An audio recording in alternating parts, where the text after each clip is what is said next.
Vessels of Hatred slides into the world of Diablo 4 like a cheeky side dish of all-you-can-eat buffet filled with blood and guts in a game that's had a lot of ups and mostly downs since release. Now let's be honest here, the Diablo 4 fanbase, yeah, they're more demanding than my ex on Alimony Day. One wrong move and a lot of them are frothing at the mouth, bashing away at their keyboard like they're possessed by the demons that they're supposed to be slaying. And who could blame them? Quite frankly, Blizzard's cock-ups have been well documented this past year. They made the game so slow at one point, I reckon your arthritic nan could have had a crack at it. But fear not, lads and lasses, because Vessels of Hatred ain't just coming in to save the day, it's coming in like a wrecking ball made of pure bloody chaos. And just to add here, with patch 2.0 strutting in alongside it like your mate who you bring to a bar fight, Diablo 4 feels more intense than a family reunion in Fritzl's basement. But with patch 2.0 comes a bigger conundrum that needs answering. So put the kettle on, grab a cuppa, and let's dive deep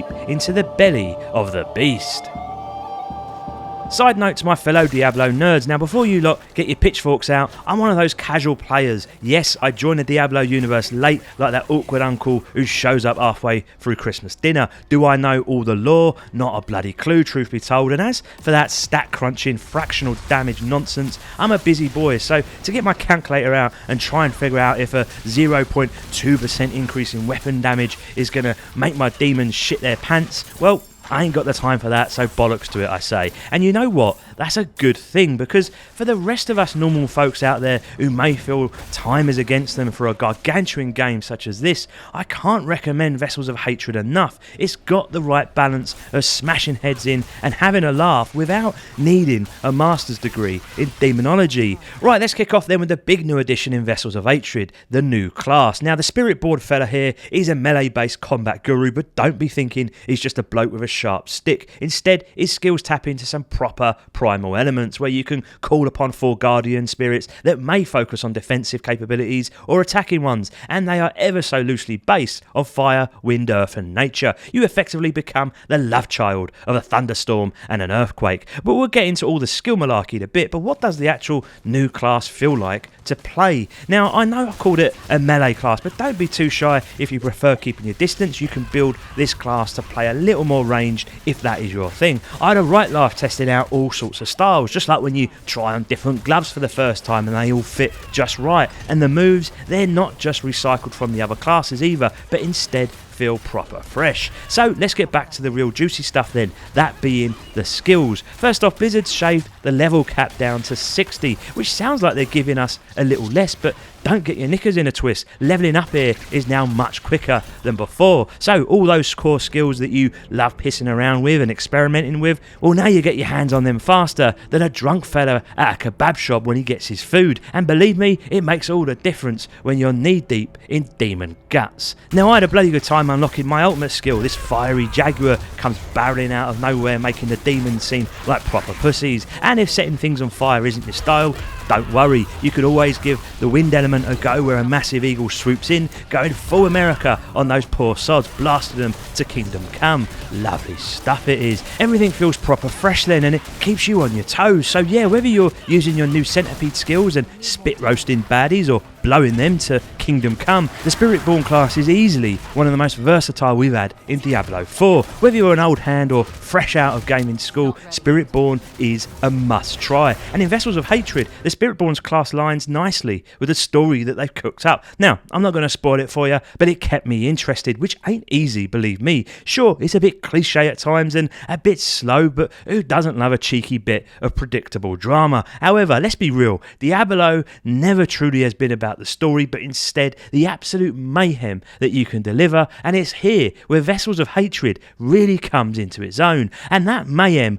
all takes place in the world of Nuhantu. Now, I know what you're thinking, it's only one new area. Blizzard, they're taking the piss, ain't they? But hold your horses, because it's been so carefully put together that you're getting a whole lot more. First off, it's absolutely massive, and yes, that's what she said. I'm not sure how much of the overall world map it takes up, but let's just say you won't be running out of room anytime soon. This place is so bloody huge, it's got different biomes tucked inside like some sort of demonic Russian doll. You'll be galloping through jungles one minute, then slogging through desolate wastelands the next, and then you'll find yourself scaling stony mountainsides. It's a proper mix, and not once did I think Nuhantu was just cobbled together out of a single slab of rock. They put some serious graft into this one, and rather than feel like a separate piece of the Diablo map, it all melds and blends to create a more rich playground. And let me tell you, Nuhantu is a real looker. We'll chat more about the graphics in a bit, but for now, just know it's as pretty as a picture. If that picture was full of demons trying to rip your bloody face off, of course. That said, I did feel a bit conflicted here about what Vessels of Hatred is bringing to the table. Now, this next bit is either going to have some of you nodding along in agreement or saying that I'm completely wrong. I think it all depends on which Diablo game got its claws into you first. The problem then is that Nuhantu's got more enemies crawling around than a bloody flea market, and I'm not even joking. The number of mobs on display here is insane. So much so, you never really get the chance to stop, take a breather and enjoy the scenery. And lads and lasses, trust me, yes, it is a looker, but good luck soaking it in when you've got a mob on your ass every 5 seconds. Imagine trying to take a selfie with Sydney Sweeney just to impress your mates, except she's barreling past you on a roller coaster. It is unrelenting. Look at this here, for example. I'm prancing around like a happy little pony, minding my own business, and the second I step into a huge mob and go full Gordon Ramsay, chopping them up like raw chicken, that another group of demon walkers are all over me before I can even catch my breath. You barely get time to check out the loot that you've just pocketed, let alone whip out the map to plan your next move. And before you know it, another demon is sniffing around you like a fly to shit. Now, don't get me wrong, I say this as a criticism because that's just how I personally like to roll, but for some of you lot, you're going to absolutely love it. Diablo's got a rep for throwing insane numbers of enemies at you, and I'm all for the mayhem, but blimey, I wouldn't mind if they just dialed it back a smidge, just to let me take in the sights and smell the burning corpses a bit more. This isn't a Sasha Grey video, it's okay to have a little breather. Now, one of the big draws to Vessels of Hatred is the companion system. Yes, you get to bring a little tag along on your travels. Now, I won't spoil too much of the story here, but you've got the option to drag an NPC around with you, and the best part, they've got their own leveling system. Now, I'll be straight with you, they ain't the most useful, but they're not completely useless either. They're kind of like that one mate who offers to help you move, but just ends up nicking a few beers and watches you struggle carrying the sofa up the stairs on your own. But the longer you have companions with you, the more rep you build with them, and before you know it, you're hooked on this little side leveling system. It's like one of those things you didn't ask for, but you can't really stop messing around with. Personally, I could take it or leave it. They're not game changing, but they don't get in your way either, which is a massive bonus in my book. And the fact that you can actually choose to dive in or ignore it completely, well, it's an outright winner for me. Right now we've reached a bit of a crossroad, folks, because honestly, I could sit here and waffle on for another 10 minutes about all the bits and bobs Vessel of Hatred throws at you. I mean, there's the new loot, which will have you dribbling like a kid in a sweet shop, or the new runes, basically a way to supercharge your gear and make you feel like a proper gangster. Then there's the new world events, like the Round Walkers, big ugly sods, that once you've slapped them around a bit, they open up a little portal which leads to a dungeon with big loot drops for you personally. All good stuff, people, and each one's another feather in the cap of Vessels of Hatred. But there is an elephant in the room here, and it's so big you can't really ignore it. The big question, is Vessels of Hatred worth the $40 asking price? Now, you might think that's a bit of a strange question to ask, considering I've been throwing praise at it like confetti at a wedding. But here's the truth.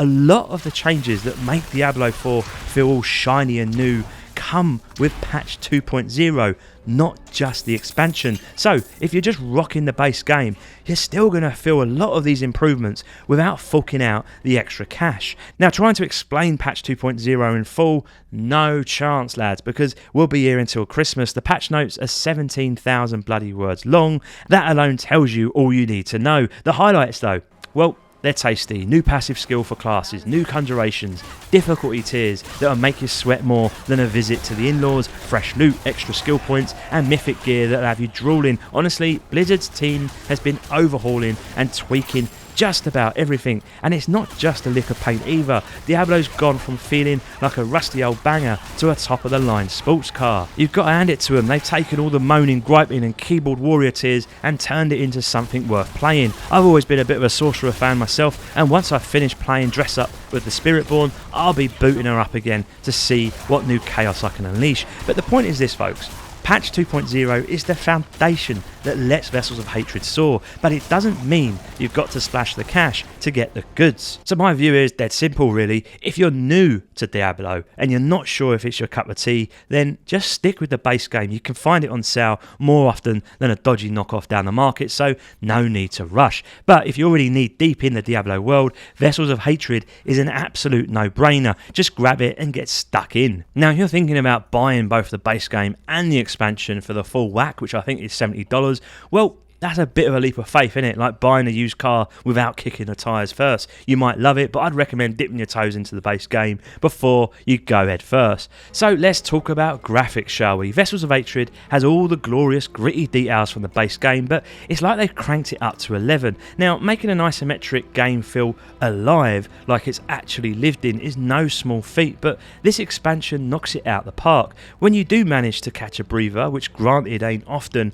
and you do get a chance to take a moment to soak in the scenery, you'll notice all those little details coming together quite handsomely. Wisps of smoke curling up from flames, a rolling mist drifting over the land, grass and branches swaying in the wind, and it's not just some constant breeze either, it's gusty, unpredictable, like Mother Nature's having a bit of a tantrum. When all those little details though, when they do pull together, it makes for a right beautiful looking game, even if the artwork itself is all dark and twisted. Best way to describe it, imagine Margot Robbie in a swimsuit, but she's hungover. Still stunning, but there's a roughness to it, a bit of grit that makes it all the more intriguing. Now that's just the small stuff. Where Diablo has always smashed it is in the insane particle effects that go off on screen when you're laying waste to waves of demons. Sparks, flames, poison, the ground cracking. It's like the four horsemen of the apocalypse decided to throw a rave while smashing back lines of coke. If you're seeing this chaos for the first time, you might think, how the bloody hell can anyone play this? It's just a mess of button mashing.